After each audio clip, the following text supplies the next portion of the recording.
Tucked away in picturesque Harrison County is the historic town of Corydon, Indiana's very first state capital. It's also where you can find Judy O'Bannon's passion for historic preservation perfectly on display, like this 1866 log barn she calls home. I like old things because people have touched against them, and they've left their fingerprints when they did what I call their dance of life. The old 1866 barn, we built it when he was running for governor. After he became governor, Home and Garden TV said, well, we're doing barn conversions around the country, so we think it's novel that a governor can do what he has to do and be in southern Indiana. Frank was the first governor with a computer in the governor's office. That's right.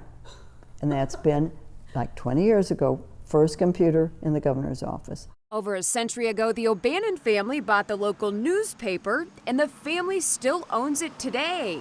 Thanks in large part to the former First Lady's fervent belief that people in small towns need their own local news source, just like the Corydon Democrat. I very much believe in freedom of the press. I also believe that it is the messenger, the facilitator for people to know what's going on in their community.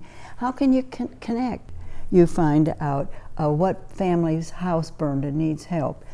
You're not going to read that in the Wall Street Journal. So by gum, that newspaper that we've owned for over 100 years in the family, we're plugging in there. O'Bannon's passion for freedom of the press all comes back to community and the importance of main streets across Indiana. People don't realize the gifts of living in a small town. I think this is a key time to bring awareness to that.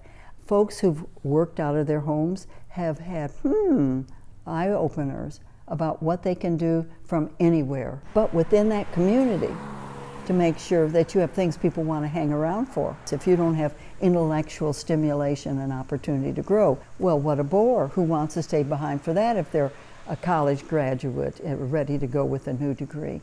So we have to make sure that those things that create lifestyles or quality of life are in our small communities. The capacity's there. They need to feel the confidence that they can do it, as opposed to, I don't know about the rest of this world. I think they're out to get me. So I'm just going to close down, and if you don't look like I do, or you don't talk, or your clothes aren't like mine, I think you must be suspect. We got to get over that. It's sure death. She also wants Hoosiers to start being proud of where they came from. When our mentality has been, educate them in Indiana, but they don't want to stay here. You know, I did a television program, What's So Funny? And my driving force was, look at sitcoms. If they want to portray someone who's a bumpkin, who's nice, nice, gentle, but really not quite, you know. Where are they from? Oh, they came from a small town, Indiana. So we think that's okay. It isn't okay. It's a dead-end street, and we've got to get over that.